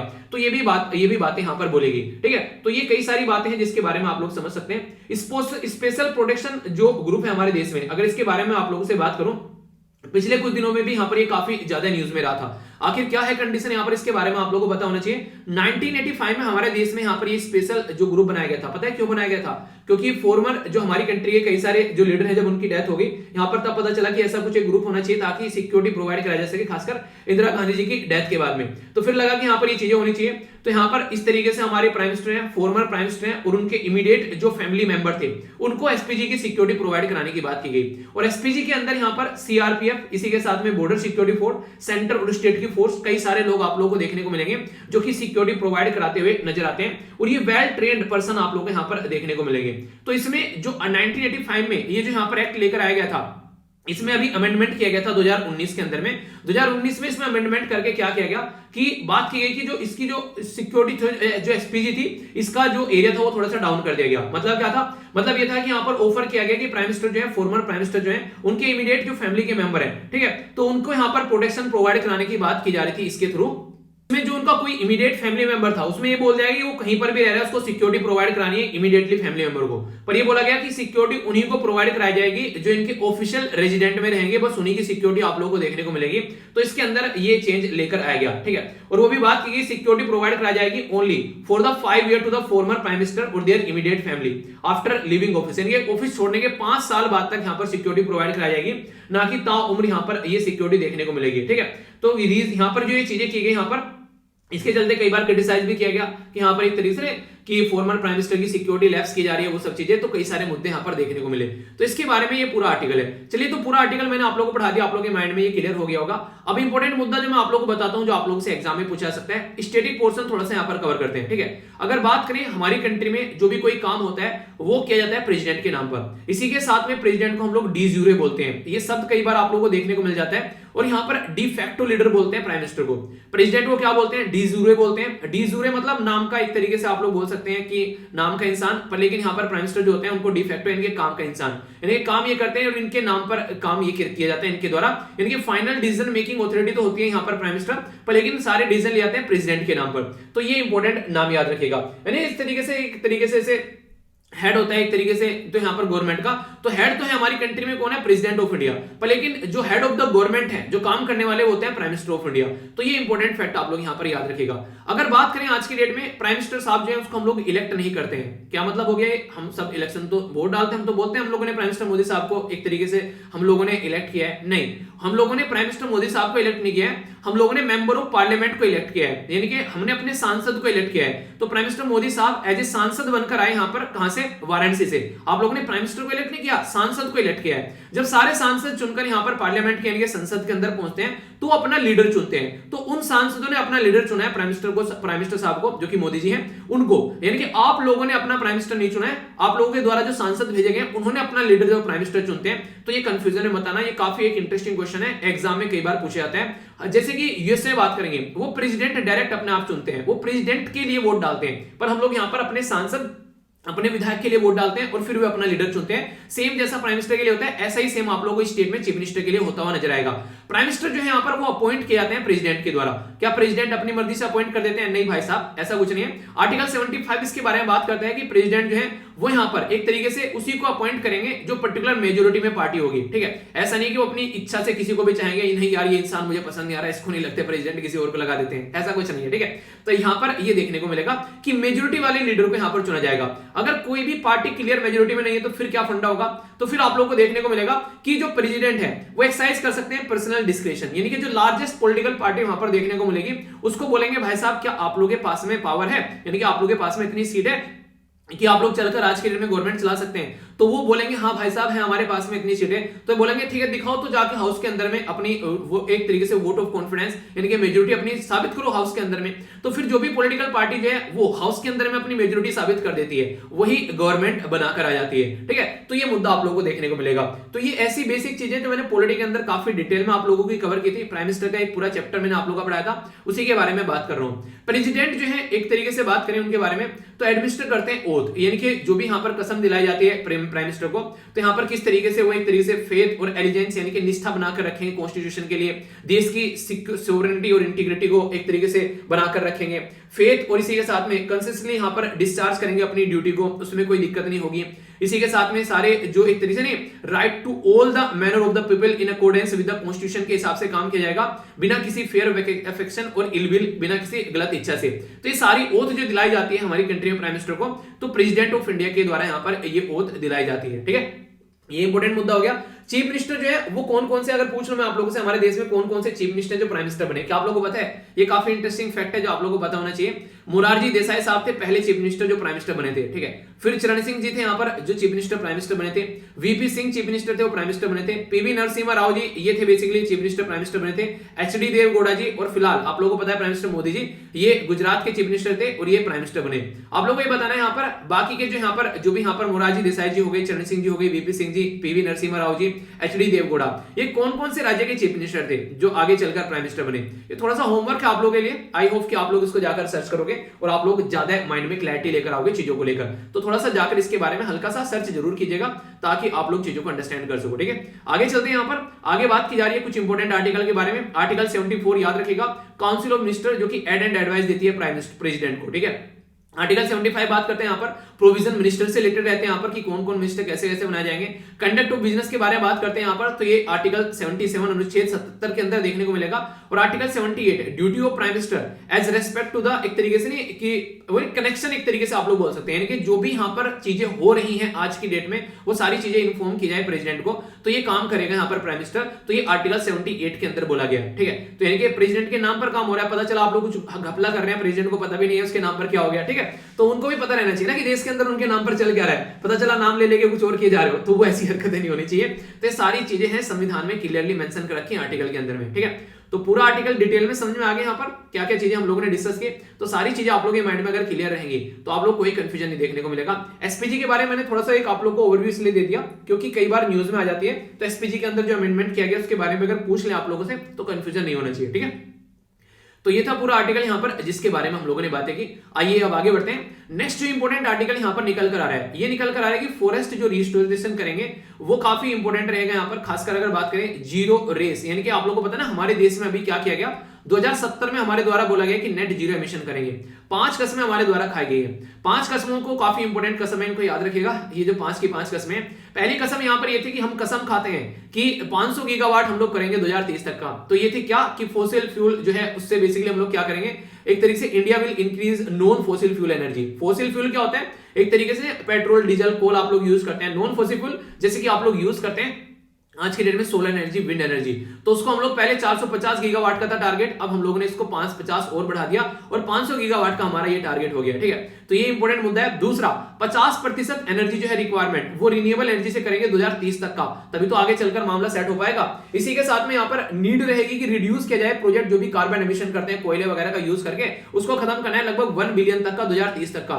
इसी के साथ में रिड्यूस करेंगे इकोनॉमी के अंदर में अगर बात करें, जो पहले टारगेट था हालांकि 35, अभी यहाँ पर इसको कर दिया गया 45, 10% इसमें बढ़ा दिया यहाँ पर कि कार्बन की एमिशन को कम करेंगे। और बाकी जो सबसे बड़ा टारगेट जो कि यहाँ पर सबसे ज्यादा न्यूज में रहा, 2070 तक नेट जीरो करेंगे एमिशन। नेट जीरो का मतलब क्या होता है कि जो भी कार्बन डाइऑक्साइड आज के में निकल रही है, ठीक है, उतना ही हम लोग यहाँ पर उसको सब्ज्यूम करेंगे, यानी कि बोले कितने पेड़ लगाने हैं उतने ही पेड़ काटो। ठीक है, तो उसको रिप्लेस किया जाएगा। चाइना का टारगेट 60 है, यूएसए का टारगेट 50 है और इंडिया का टारगेट 70 है। तो नेट जीरो एमिशन के बारे में याद रखिएगा, जितना चीजें खत्म करनी है उतनी ही चीजें उगानी भी है, ऐसा आप लोग बोल सकते हैं। अगर पेड़ के बारे में आप लोगों से बात करूं तो पेड़ काफी लार्ज स्केल पर काटे जाते हैं, तो इसको आप लोग डिफोरेस्टेशन बोलते हैं, यानी कि पेड़ की कटाई कर देना। पेड़ की कटाई कर देना, इसकी वजह से क्या होता है, बहुत सारे नुकसान देखने को मिलते हैं। नेचुरल हैबिटेट के अंदर भी आप लोगों को जब डिफोरेस्टेशन होता है तो जानवरों के रहने की जगह, उनके खाने पीने का सामान खत्म हो जाता है। तो इसी के चलते अभी रिसेंटली जितने सारे कई सारे वायरस के नाम आप लोगों ने सुनोगे ना, ये नेचर के ऊपर जो प्रेशर इंसान के द्वारा जा रहा है, ये माना जाता है उसकी वजह से कई सारे जो जानवर हैं वो टेंशन में आते हैं और कई सारे ऐसे वायरस भी बनते हैं उनके अंदर से। फिर जब इंसान इतना ज्यादा प्रेशर नेचर के ऊपर डालते हैं, उनके रहने खाने पीने की जगह नहीं रह गई है। एक टाइम ऐसा था कि पूरे बड़े बड़े जंगल हुआ करते थे, जैसे यानी एक तरीके पूरे बड़े बड़े जंगल हो गए। फिर ऐसा हुआ यहाँ पर सवाना टाइप के कहीं कहीं इक्का दुक्का पेड़ दिखने लगे। ऐसी ऐसी कंडीशन आप लोगों को देखने को मिलेगी, क्यों, दुनिया भर के पेड़ हमारे द्वारा काट दिए गए। फिर कंडीशन ऐसी बन गई यहाँ पर, ये आगे चलकर रेगिस्तान में कन्वर्ट हो गई। यहाँ पर वो ऐसी सिचुएशन आप लोगों को देखने को मिलेगी कि यहाँ पर रेगिस्तान बन गया। तो ये सारी कंडीशन है, काफी इंपॉर्टेंट ये स्लाइड है। ज्योग्राफी के अंदर पूरा एक चैप्टर है इसका, आप लोग अगर देखोगे यहाँ पर एनसीईआरटी के अंदर में कि किस तरीके से जैसे जैसे डिक्रीज होती है मॉइस्चर, यहाँ पर पानी ज्यादा बरस रहा है, वहां पर आप लोग को हमेशा हरे भरे वन देखने को मिलेंगे। ठीक है, और जहां पर कम है यहाँ पर उसी के चलते आप लोग यहाँ पर रेगिस्तान टाइप में ये बर्फीली चीजें आप लोगों को देखने को मिलेगी, फिर रेतीली। तो याद रखेगा, अगर बात करें ट्रॉपिकल, टेम्परेट, इसी के साथ में यहाँ पर सब आर्टिक और आर्टिक, जब पृथ्वी को आप लोग देखोगे तो आप लोग चीजों को समझ पाओगे। जैसे अगर आप लोग यहाँ पर देख पा रहे हो तो ये पूरी पृथ्वी हमारी होगी, ठीक है। तो यहाँ पर अगर इक्वेटर के ऊपर आप लोग जाओगे यहाँ पर, ठीक है, सॉरी इसके ट्रॉपिक के ऊपर, तो आप लोग यहाँ पर बेसिकली एक सेकंड, अगर आप लोग नॉर्थ पोल पर जाओगे तो आप लोग को आर्टिक ओशन देखने को मिलेगा, ठीक है, आर्टिक एरिया देखने को मिलेगा। साउथ पर जाओगे तो आप लोग यहाँ पर अंटार्कटिक वाला रीजन आप लोगों को देखने को मिलेगा। तो कंडीशन यहाँ पर ये है कि जैसे जैसे आप लोग इक्वेटर से ऊपर जाना स्टार्ट करते हो, वैसे वैसे क्या होता है, वैसे वैसे टेम्परेचर बढ़ना स्टार्ट हो जाता है। तो जैसे जैसे टेम्परेचर, जैसे जैसे मैं क्या क्या बोल रहा हूँ यार, हद हो गई बिल्कुल फिर से सुनो एक मिनट यार। जैसे जैसे इक्वेटर से हम लोग ऊपर जाएंगे वैसे वैसे टेम्परेचर जो है वो डाउन होना स्टार्ट हो जाएगा, और जैसे जैसे टेम्परेचर डाउन होना स्टार्ट हो जाएगा वैसे वैसे यहाँ पर अलग अलग एरिया में अलग अलग कंडीशन बननी स्टार्ट हो जाती है। जैसे मैंने अभी यहाँ पर आप लोगों को बताया हॉट था नीचे, ऊपर जाकर कोल्ड हो गया यहाँ पर, तो उसी तरीके से यहाँ पर वेजिटेशन भी चेंज होनी स्टार्ट हो जाती है। कहां पर कैसे पेड़ पौधे आप लोगों को देखने को मिलेंगे, तो आर्टिक वाले ओशन रीजन में आप लोगों को यहाँ पर टुंड्रा देखने को मिलता है, टैगा देखने को मिलेगा आप लोगों को आर्टिक के थोड़ा सा नीचे जाएंगे, फिर नीचे आएंगे तो आप लोगों को टेम्परेट फॉरेस्ट, इसी के साथ में यहाँ पर टेम्परेट ग्रासलैंड और फिर डेजर्ट यानी कि रेगिस्तान वगैरह आप लोगों को देखने को मिलेंगे। और सेम कंडीशन जब आप लोग ट्रॉपिकल वाले रीजन में आएंगे, यानी कि tropic of cancer tropic of capricorn वाला जो रीजन है उसमें आप लोगों को देखने को मिलेगा, तो कुछ ऐसा माहौल आप लोगों को नजर आएगा। तो ये काफी इंपॉर्टेंट मुद्दे हैं जिनके बारे में आप लोग याद रखिएगा। तो इसके चलते यहाँ पर बात की जा रही है कि फॉरेस्ट कवर हमारे देश में अच्छा खासा होना चाहिए, तभी चीजें अच्छे से चलेंगी। अगर बात करें फॉरेस्ट के बारे में तो आप लोगों को यह पता होना चाहिए टोटल फॉरेस्ट कवर आज के डेट में बात करें लगभग 24% के करीब है हमारे देश का, ठीक है। तो इसको बढ़ाने की बात की जाती है, और इस फॉरेस्ट कवर में वो भी पेड़ भी गिन लेते हैं हम लोग, जैसे घरों में पेड़ खड़े हुए हैं, ठीक है, तो वो भी गिन लेते हैं, तो वो थोड़ा इश्यू बन जाता है। अगर बात करें दुनिया का फ्लोरा एंड फ्यूना, पेड़ पौधे और फूल पत्तियां 8% है, और जबकि पॉपुलेशन हमारे यहाँ पर 18% है। ये चीजें देखने को मिलेगी। अलग अलग पेड़ कवर लगभग आप लोग 2.89 और बाकी का 21 ये हो गया। तो मोटे मोटे तौर पर 24% हमारे देश में फॉरेस्ट है, जबकि ये बोला जाता है अगर किसी देश को सही डायरेक्शन में आप लोगों को लेकर चलना है उसकी लगभग जमीन पर 33% फॉरेस्ट होने चाहिए, जो कि हमारे यहाँ पर कमी आप लोगों को देखने को मिलेगी।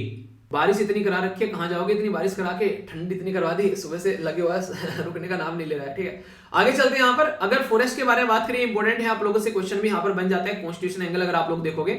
अगर बात करें तो 7th शेड्यूल के अंदर जब आप लोग जाओगे तो कॉन्करेंट लिस्ट के अंदर यहाँ पर इसको मेंशन किया गया है। ये इंपॉर्टेंट मुद्दा आप लोग याद रखिएगा। 7th शेड्यूल में कॉन्करेंट लिस्ट के अंदर बात की गई है फॉरेस्ट में। कॉन्करेंट मतलब एक तो होती है स्टेट लिस्ट, दूसरी होती है सेंट्रल लिस्ट और तीसरी होती है कॉन्करेंट लिस्ट। तो कॉन्करेंट लिस्ट के अंदर इसको यहाँ पर डाला गया है। 42nd कॉन्स्टिट्यूशन अमेंडमेंट किया गया था 1976 में, जब फॉरेस्ट और protection of the wild animal और बर्ड इनको ट्रांसफर कर दिया गया था स्टेट से कॉन्करेंट लिस्ट में। जैसे मैंने एजुकेशन के बारे में बात की थी ना, एजुकेशन भी ऐसे ट्रांसफर किया गया था। एजुकेशन पहले कहां पर था, स्टेट लिस्ट के अंदर आता था, पर लेकिन यहाँ पर 42वें जो यहाँ पर संविधान में संशोधन किया गया था 1976 में यहाँ पर, जबकि हमारे देश में इमरजेंसी लग रही थी, उसी टाइम पर वहां पर उसको भी ट्रांसफर किया गया। यानी कि एजुकेशन हो गया, फॉरेस्ट हो गया, इनको ट्रांसफर कर दिया गया।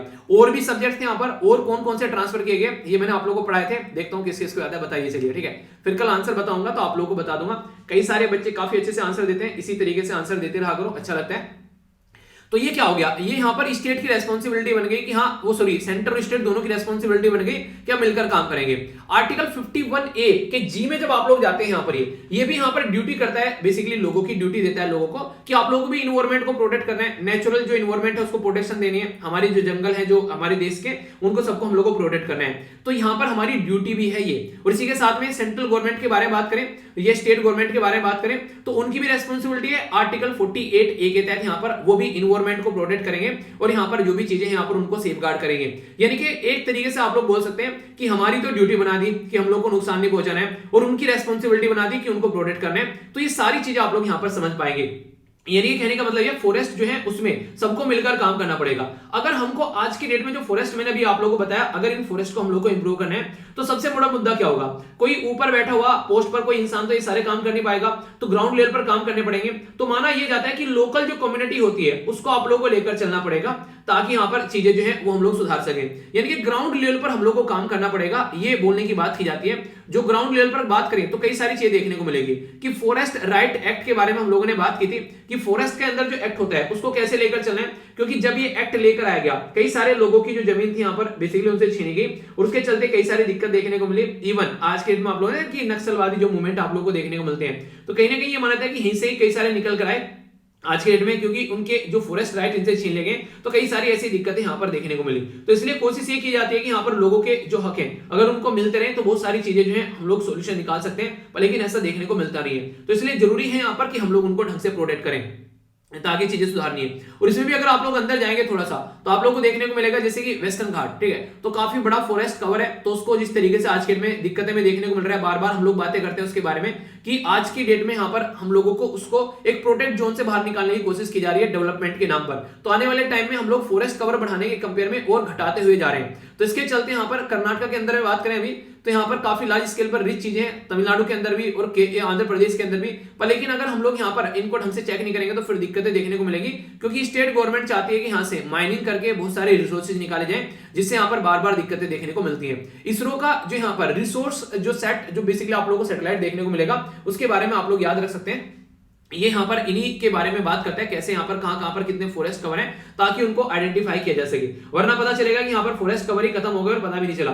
तो इसलिए जरूरी है कि फॉरेस्ट कवर जो है वो यहाँ पर अच्छे से होने चाहिए। एक इंपॉर्टेंट मुद्दा जो आप लोग यहाँ पर याद रख सकते हैं, हमारे देश में टॉप 5 स्टेट कौन से हैं जहां पर आप लोगों को फॉरेस्ट कवर देखने को मिलते हैं। तो सबसे ज्यादा मध्य प्रदेश में, फिर अरुणाचल प्रदेश में, फिर छत्तीसगढ़ में, फिर उड़ीसा में, फिर महाराष्ट्र में आप लोगों को देखने को मिलेगा। टॉप 5 स्टेट और यूटी कौन से जहां पर आप लोगों को यहां पर आज के डेट में फॉरेस्ट कवर देखने को मिलता है। ठीक है, यहां पर अगर बात करें most forest cover in percentage में, यानी कि यहां पर तो टोटल एरिया की बात कर ली मैंने, पर लेकिन यहां पर जितना भी एरिया है, मान लीजिए कोई एरिया है तो यहां पर तो मान लीजिए फॉरेस्ट कवर हो गया मध्य प्रदेश में, मध्य प्रदेश का एरिया है और उसका आधे में फॉरेस्ट कवर हो गया, पर लेकिन इस स्टेट का कितना परसेंटेज है, यहां पर तो 50% पर कवर हो गया। तो इस तरीके से उस एरिया में परसेंटेज पर कितने पे फॉरेस्ट है यहां पर ये, तो सबसे ज्यादा लक्षद्वीप के ऊपर है 90%, मिजोरम के ऊपर 85%, अंडमान निकोबार के ऊपर 81%, अरुणाचल प्रदेश के ऊपर 79% और मेघालय के 76%। ये क्वेश्चन ऐसे हैं जो कई बार अभी रिसेंटली पूछे गए फॉरेस्ट कवर के बारे में जब बात करते हैं, तो इसके बारे में याद रखना है। और कुछ ऐसे भी राज्य हैं हमारी कंट्री में या फिर यूनियन टेरिटरी जहां पर आप लोगों को 10% से भी नीचे देखने को मिलेगा।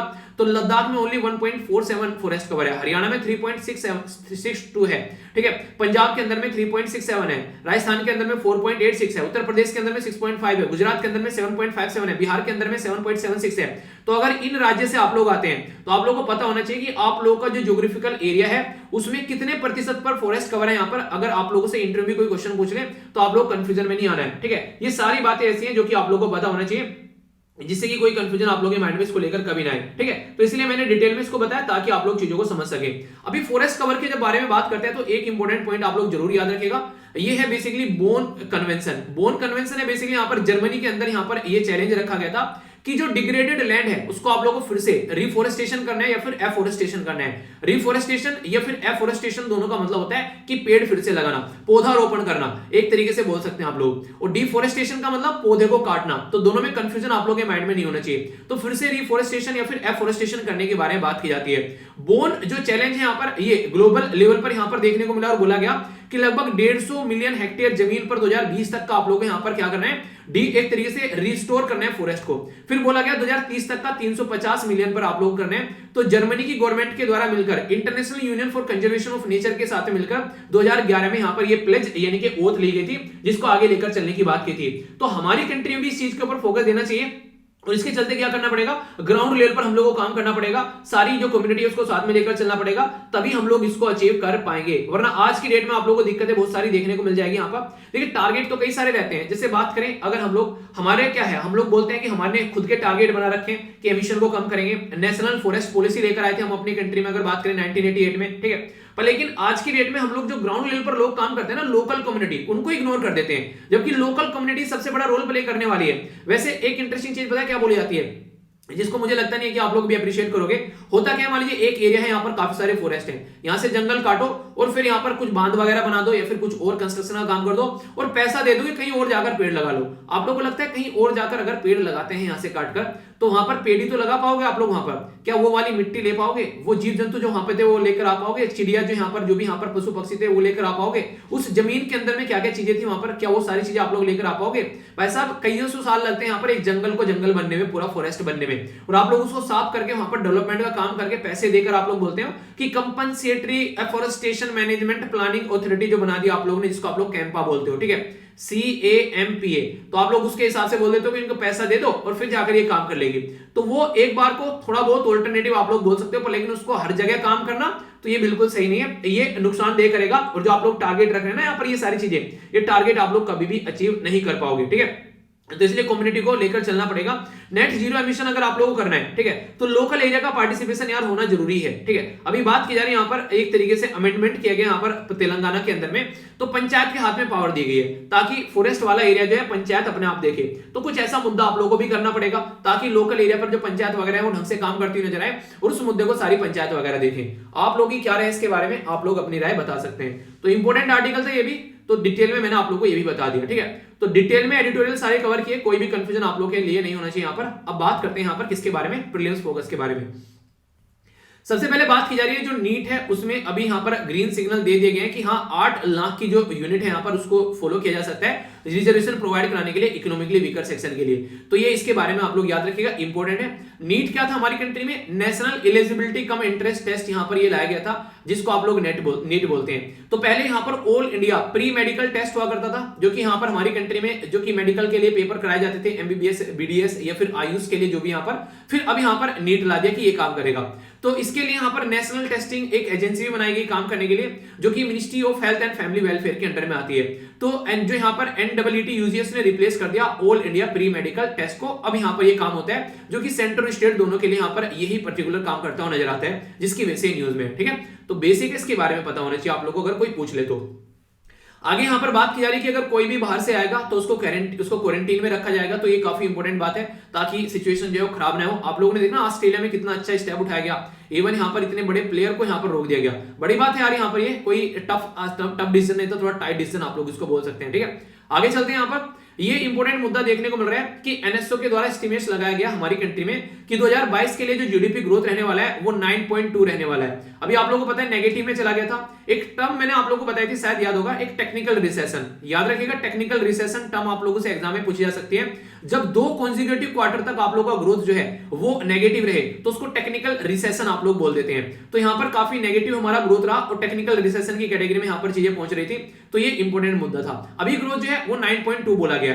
ग्रोथ का मतलब ये होता है कि लास्ट वाले से कितना जंप बढ़ रहा है, यानी कि लास्ट में क्या था और अब कितना आ रहे हैं। ऐसा नहीं कि यहाँ पर आप लोग यहां से बोलते हैं कि ऊपर से बेस से ग्रोथ हो गया 9 का, ऐसा कोई पॉसिबल ही नहीं है। हमेशा ग्रोथ माना जाता है कि लास्ट टाइम कितना था उससे कितना ऊपर चढ़ रहे हैं। तो ये आप लोग समझ सकते हैं, ठीक है। यहाँ पर पर्टिकुलर टेंपल है रामेश्वरम के अंदर। तो यहाँ पर जो कि एक तरीके से ये टेंपल जो है आप लोगों को पता है कोविड-19 के चलते अभी चीजें बंद यहाँ पर कर रखी है, ठीक है। तो यहाँ पर रमनथवा स्वामी जो टेंपल है अभी उसके बारे में बात की जा रही है, कोविड-19 के चलते बंद है यहाँ पर। तो कहां पर ये रामेश्वरम के अंदर है, तो हल्का सा आइडिया रख सकते हैं। बाकी ये जो यहाँ पर एनएसओ है इसके बारे में याद रखिएगा, काफी इंपॉर्टेंट इंफॉर्मेशन है, जो कि क्वेश्चन आप लोगों से कई बार पूछे जा चुके हैं और आगे भी बन सकते हैं। नेशनल स्टैटिस्टिकल जो ऑफिस होता है जिसको आप लोग एनएसए बोलते हैं, तो राष्ट्रीय सांख्यिकी इसको कार्यालय भी आप लोग बोलते हैं। ये सेंट्रल स्टेट जो इंस्टीट्यूट है, सॉरी सेंट्रल जो स्टैटिस्टिकल इंस्टीट्यूट था पहले, उसको यहाँ पर रिप्लेस कर इसको बनाया गया। स्टार्टिंग में 1951 में बनाया गया था, फिर आगे चेंज कर दिया गया इसका नाम 1954 में, जिसको आप लोग में सेंट्रल स्टैटिस्टिकल ऑर्गेनाइजेशन बोलते हैं। तो ये ऑफिस होता है जो हमारी कंट्री में आप लोगों को पता नहीं जब डेटा इकट्ठा किया जाता है कि हाँ कहां पर कितनी पैदावार हो रही है, गेहूं कितने पैदा हुए, चावल कितने पैदा हुए, वहां पर ये सारे इन्हीं ऑफिस के काम यहाँ पर होते हैं। आगे चलकर अभी क्या किया गया यहाँ पर एनएसएसओ और सीएसओ यानी कि सेंट्रल स्टैटिस्टिकल जो ऑफिस है बेसिकली उसको, और इसी के साथ में जो नेशनल सैंपल ऑर्गेनाइजेशन है उसको मिला के एक नया ऑफिस बना दिया सेंट्रल स्टैटिस्टिकल ऑफिस। और ये ministry of static programme implementation यानी कि सांख्यिकी और कार्यालय जो यहाँ पर कार्यान्वयन मंत्रालय है उसके अंदर इसको डाल दिया गया। जबकि ये जो ऑफिस है यहाँ पर, ये जो मिनिस्ट्री है इसको भी यहाँ पर बनाया गया था डिपार्टमेंट ऑफ स्टैटिस्टिक्स और डिपार्टमेंट ऑफ प्रोग्राम इंप्लीमेंटेशन को मर्ज कर। तो ये ऐसी बेसिक इंफॉर्मेशन है जो कि आप लोगों से कई बार पूछ ली जाती है, तो इसके बारे में याद रखिएगा। सारी चीजें यार मैं आप लोगों को टेलीग्राम पर प्रोवाइड करा देता हूं। इसी के साथ में यहाँ पर 3 टेलीग्राम के ग्रुप है, ठीक है। जैसे कि आप लोग देखते हैं आंसर राइटिंग के लिए आप लोग यहाँ पर जा सकते हैं, सारी जो भी क्वेश्चन मैं आप लोगों से पूछता हूँ वहां पर आप लोग जाकर पार्टिसिपेट कर सकते हैं। अरे यार आज तो ऐसे डिस्कस करना था आप लोगों का, दिमाग से निकल गया। चलिए ऐसे मैं आप लोगों को दे दूंगा, ठीक है। बेसिकली मैं इसको डालना भूल गया। एक ऐसा करते हैं पुराना ऐसे डिस्कस करते हैं, पुराना ऐसा मैं आप लोगों को दे दूंगा, पुराने यूपीएससी के द्वारा पूछे गए अभी। पर जो अब के बारे के जो ऐसे हुए ना उनको मैंने बोला था आप लोगों से डिस्कस करता हुआ चलूंगा हर सैटरडे में एक ऐसे, ठीक है। तो मैं डिस्कस करूंगा, टेंशन मत लेना आंसर राइटिंग के लिए। बाकी यहाँ पर ये एसएलवीपीडिया के नाम से एक ग्रुप है यहाँ पर, इसमें काफी सारी चीजें आप लोगों को देखने को मिल जाएंगी। 16,000 के करीब मेंबर हो गए 3-4 दिन में। यहाँ पर आप लोग भी जुड़ जाइए, बहुत सारी चीजें यहाँ पर प्रोवाइड कराता हूँ। डेली एक आर्टिकल भी पोस्ट करता हूं यहाँ पर, जिससे कि आप लोग उसको अपने एक तरीके से रीडिंग कॉम्प्रिहेंशन के तौर पर अच्छे से टैकल करके चल सके। तो बहुत सारी चीजें आप लोग यहाँ पर देखने को मिल जाएगी। और कुछ भी सर्च करना हो जो भी डालता हूं यहाँ पर, तो यहाँ पर जाकर आप लोग लिखकर सर्च कर सकते हैं, ठीक है। तो इसके बारे में जैसे मैंने बोला था, अगर लेक आप लोगों को सर्च करनी है तो कोई लेक के बारे में अगर मैंने यहाँ पर लिख रखा है तो आप लोग सर्च कर लीजिएगा, तो यहाँ पर खुल के आ जाएगी चिल्का लेक, ठीक है। या फिर ड्रोन के बारे में सर्च करना है तो ड्रोन खुल के आ जाएगा। एक आर्टिकल इसी के साथ में बहुत सारी चीजें वोकैबुलरी भी डेली यहाँ पर डाल देता हूँ ताकि आप लोग अपना उनका रिविजन करते रहो अच्छे से, ठीक है। तो सिस्टमेटिक वे में सारी चीजें आप लोग को देखने को मिल जाएंगी, ठीक है। आगे चलते हैं यहाँ पर। नेक्स्ट यहाँ पर बात की जा रही है कैपिटल के अंदर no lockdown and capital lockdown नहीं लगा रखा है। कुछ चीजें हैं जिनको यहाँ पर कंट्रोल करने की कोशिश की जा रही है ताकि चीजें जो है नॉर्मल चलती रहे, ठीक है। तो यहाँ पर कुछ एग्जेम्पशन भी दिए गए हैं, जैसे कि ऑफिशियल जो है वो अपने एसेंशियल सारे काम कर सकते हैं, ठीक है। कुछ चीजें रोकी गई हैं कि जहां पर ज्यादा भीड़ भाड़ इकट्ठी नहीं होनी चाहिए, वो सब चीजें। तो कुछ क्लोज की जाएंगी, कुछ ऐसी चीजें जो पर जहां पर नहीं एक तरीके से जमघट ज्यादा लगता है, तो वही वाली चीजें हैं सारी, ठीक है। आगे चलते हैं, यहाँ पर प्राइम मिनिस्टर की सिक्योरिटी के बारे में बात की जा रही है। तो जो लैप्स देखने को मिला वो नहीं होना चाहिए था, कैसे उसको लेकर चलना है, तो कई सारे अभी यहाँ पर इसके बारे में बातें की जा रही है। इसी के साथ में अगर आगे बात करें तो यहाँ पर बात की जा रही है किसके बारे में, ये पर्टिकुलर अभी जो बंदा था इसको पकड़ा गया यहाँ पर बुल्ली बाई ऐप के चलते। तो उसकी मदर जो है ये कह रही है कि 24 घंटे लैपटॉप में सर दिखा के बैठा रहता था, ठीक है। तो यहाँ पर ये बातें बोली जा रही है कि यानी कि इंसान जो था वो ऐसी हरकतें कर रहा है, तो माँ बाप को भी यार थोड़ा सा ध्यान रखना चाहिए बच्चा क्या कर रहे हैं। ऐसा नहीं कि बिल्कुल बच्चे को छोड़ दिया और बच्चा जो है मजे में जिंदगी काट रहा है, उसके ऊपर थोड़ा सा तो नजर रखनी चाहिए माँ बाप को, वरना पता नहीं क्या हरकतें करता हुआ बच्चा जो नजर आए। तो ये जरूरी होता है थोड़ा पेरेंट्स के लिए, खासकर अगर बात की जाए तो, कि हल्का सा तो आइडिया कम से कम होना चाहिए पेरेंट्स को, ठीक है। आगे चलते हैं, यहाँ पर यूनिफॉर्म सिविल कोड के बारे में बात की जा रही है। यूनिफॉर्म सिविल कोड के बारे में कुछ बेसिक इन्फॉर्मेशन बताता हूं। Fundamental right, DPSP related, women related issues अगर पूछ रहे हैं तो जीएस पेपर 2 के अंदर आप लोगों को चीजें देखने को मिलती है। यूनिफॉर्म का मतलब क्या होता है, एक जैसा सबके लिए, चाहे कोई हिंदू हो, चाहे कोई मुस्लिम हो, चाहे कोई सिख हो, चाहे कोई ईसाई हो। अगर वहां पर शादी हो रही है, डाइवोर्स हो रहा है, या प्रॉपर्टी के बारे में बात की जा रही है, एडॉप्शन के बारे में बात की जा रही है, किसी को गोद लेना है, तो ये रूल एक जैसा होना चाहिए। इसमें सबके अलग अलग है यहाँ पर। तो हमारे संविधान में इसके लिए आर्टिकल डाल के छोड़ दिया गया कि आने वाली जनरेशन को अगर लगे तो वो चेंज कर सकते हैं, जिसको यूनिफॉर्म सिविल कोड बोला गया। तो यूनिफॉर्म सिविल कोड जो है वो हमारी कंट्री में 144वें आर्टिकल में देखने को मिलता है, जो कि basically directive principle of state policy के अंदर में यहाँ पर आता है। तो पार्ट 4 में आप लोगों को ये देखने को मिलेगा। इसी के साथ में यहाँ पर अगर बात करें डीपीएसपी के अंदर, यहाँ पर ये आर्टिकल 37 है, ये बोलता है कि नॉन जुडिशियबल, यानी कि ये आप लोग इसको लेकर कोर्ट नहीं जा सकते। जैसे फंडामेंटल राइट का अगर कोई हनन करता है तो आप लोग डायरेक्ट कोर्ट जा सकते हो, पर इसको लेकर कोर्ट नहीं जा सकते। ये एक तरीके से गवर्नेंस को लीड करने का काम करते हैं, कैसे देश में गवर्नेंस होनी चाहिए। क्या इसके बारे में कभी बात की गई है? जी हाँ, बात की गई है पहले भी कई बार। जैसे स्टार्टिंग में 1954 में इसके बारे में बात की गई थी कि एक स्पेशल मैरिज एक्ट प्रोवाइड कराने की बात की गई थी, civil marriage above the religious personal law, इसके चलते बात की गई। और भीमराव अंबेडकर जी और इसी के साथ में जवाहरलाल नेहरू जी के बीच में काफी लंबे समय तक रस्साकसी रही थी यहाँ पर, ठीक है। हिंदू कोड बिल पास कर दिया गया पर्सनल पर, लेकिन मुस्लिम कम्युनिटी के लिए बोला गया कैसे चीजों को लेकर चलना है, ठीक है। तो उसके चलते बोला गया कैसे चीजें सारे जो सिटीजन है एक जैसे होने चाहिए। राजीव गांधी जी के टाइम पर यहाँ पर एक साहबानो केस निकल कर आया था, ठीक है, जिसके चलते फिर से चीजें जो है अलग हो गई थी। तो यहाँ पर आगे चलकर प्रेसिडेंट अब्दुल कलाम जी के टाइम पर यहाँ पर सपोर्ट किया गया था यूनिफॉर्म सिविल कोड देश के अंदर होना चाहिए। सुप्रीम कोर्ट के अंदर भी कई बार ये केस जा चुके हैं। इवन गोवा के अंदर माना जाता है कि यूनिफॉर्म सिविल कोड है, तो जब वहां पर चल सकता है तो और कहीं क्यों नहीं चल सकता है। तो कई सारे ऐसे इश्यूज देखने को मिलते हैं। तो बेसिक है इसके बारे में याद रखिएगा। अभी इसी के बारे में बात की जा रही है कि एक पैनल है यहाँ पर जिसकी रिपोर्ट के बारे में वेट किया जा रहा है, तो देखते हैं क्या कंडीशन बनती है, ठीक है। आगे चलते हैं यहाँ पर, और हाँ कुछ प्रोज और कॉन्स भी मैंने यहाँ पर डाल दिए, अगर टाइम मिलेगा थोड़ा इसको आप लोग देख सकते हैं कि क्या क्या फायदे हैं और क्या क्या नुकसान है। तो आंसर राइटिंग के लिए खासकर, और कई बार प्रीलिम्स में स्टेटमेंट देकर आप लोगों से पूछ ले आते हैं, ठीक है। तो ये जो नोट्स मैं आप लोगों को प्रोवाइड करा दूंगा इसको भी, ताकि आप लोग आगे इसको सर्च करो तो एक जगह आप लोगों को यूनिफॉर्म सिविल कोड के बारे में सारी चीजें इकट्ठी मिल जाए, ठीक है। आगे चलते हैं, यहाँ पर बात की जा रही है मैरिटल रेप के बारे में। शादी अगर हो जाती है इंसान की, तो यहाँ पर क्या ऐसा हक मिल गया उसको कि पत्नी के साथ में कुछ भी उल्टी सीधी हरकतें कर सकता है, वो कुछ भी जबरदस्ती कर सकता है। तो इसके लिए अलग से कानून होना चाहिए। तो अभी ये बोला गया है यहाँ पर बेसिकली कोर्ट के द्वारा, दिल्ली हाई कोर्ट के द्वारा, कि यहाँ पर जो कवर किया गया इसको ऑलरेडी आईपीसी के तहत, यानी कि अगर कोई पर्टिकुलर पर्सन उल्टी सीधी हरकतें करता है तो सेक्शन 498A के तहत, इंडियन पिनल कोड के तहत यहाँ पर क्रुएल्टी ऑफ द वुमेन के खिलाफ यहाँ पर इसको कवर किया गया है। नॉर्मली ये माना जाता है कि मैरिटल रेप के लिए अलग से कानून हमारे देश में होना चाहिए। कई बार ये बातें निकल कर आती है, और यहाँ पर एक तरीके से इंसान के राइट के बारे में बात की जाती है। कौन से राइट के बारे में? खासकर आर्टिकल 21 के बारे में, जो कि राइट टू लाइफ के अंदर में आता है, ठीक है। तो ये बातें की जाती है, क्योंकि मैरिटल जो रेप है वो कहीं ना कहीं यहाँ पर अगर बात करें तो ये माना जाता है कि एक हस्बैंड जो है और वाइफ जो है उनका एक नहीं, एक दोनों अपनी सहमति से जो भी चीजें चल रही है वो सही है, पर लेकिन दिक्कतें देखने को मिलती है कई बार। तो आर्टिकल 21 याद रखिएगा, इसका वायलेशन होता है जब यहाँ पर इंडियन पिनल कोड के बारे में बात करते हैं, क्योंकि ये उस तरीके से काम नहीं करता जैसा होना चाहिए। तो डिस्क्रिमिनेशन देखने को मिलता है, तो राइट टू इक्वलिटी वाला फंडा यहाँ पर निकल कर नहीं आता है। ये बातें बोली गई है। रूह अफ़ज़ा, इसी के साथ में दिल अफ़ज़ा, तो कौन सी पसंद है आप लोगों को, पहले तो ये बताइए। अभी रूह अफ़ज़ा ने बोला है, दिल अफ़ज़ा जो है ये एक तरीके से हमारे नाम का हनन कर रहा है। उन्हीं एक नाम जैसे कई सारे लोग हो गए, कॉपी कर लेते हैं, कई बार एक ओरिजिनल रह गया, दूसरे कॉपी कर बैठ जाते हैं उसी के टाइप का।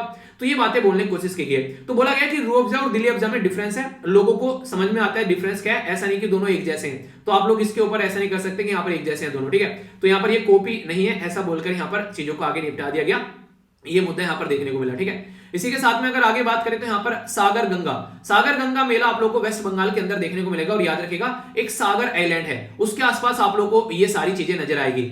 अगर देखना चाहते हैं तो एग्जैक्ट आप लोग यहाँ पर देखते हैं, ये वेस्ट बंगाल के अंदर सागर आइलैंड देखने को मिलेगा जहां पर ये मेला लगता है। न्यूज में इसलिए था, इसको बोला गया कोविड-19 के चलते इसको बंद करो, पर लेकिन यहाँ पर इसको बंद नहीं किया गया, तो उसकी वजह से यहाँ पर ये न्यूज में है। तो इसके बारे में एक मोटी सी इन्फॉर्मेशन आप लोग याद रखिएगा, आइलैंड का तो नाम जरूर याद रखिए कम से कम, ठीक है।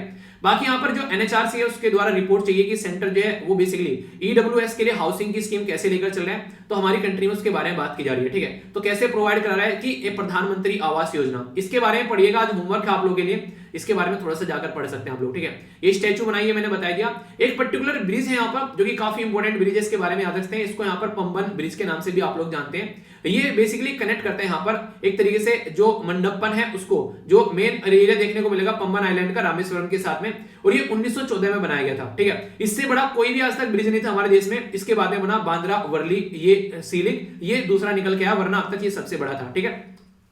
पेटा यहाँ पर people for ethical treatment animal, ये एक ऑर्गेनाइजेशन जिसके बारे में आप लोग याद रख सकते हैं, काफी इंपोर्टेंट। एनिमल के साथ में कुछ भी गलत होता है तो ये ऑर्गेनाइजेशन काम करती नजर आती है। आप लोग को ये बताना है कि एनिमल को जो सर्कस में दिखाया जाता है यहाँ पर, क्या ये सही है जिस तरीके से सर्कस में उनसे जो हरकतें कराई जाती है और हम लोग खुश होते हैं जाकर, तो ये गलत माना जाता है क्योंकि उनके साथ में जबरदस्ती की जाती है कहीं ना कहीं, ऐसा आप लोग बोल सकते हो, ठीक है। तो बेसिक इन्फॉर्मेशन इसके बारे में याद रखिएगा। पेटा एक ऑर्गेनाइजेशन है यहाँ पर जो कि यहाँ पर कोशिश करती है कि एनिमल के राइट के बारे में बात की जाए, ठीक है। यूएस से बेस्ड एक ऑर्गेनाइजेशन है जो कि 1980 में बनाई गई थी।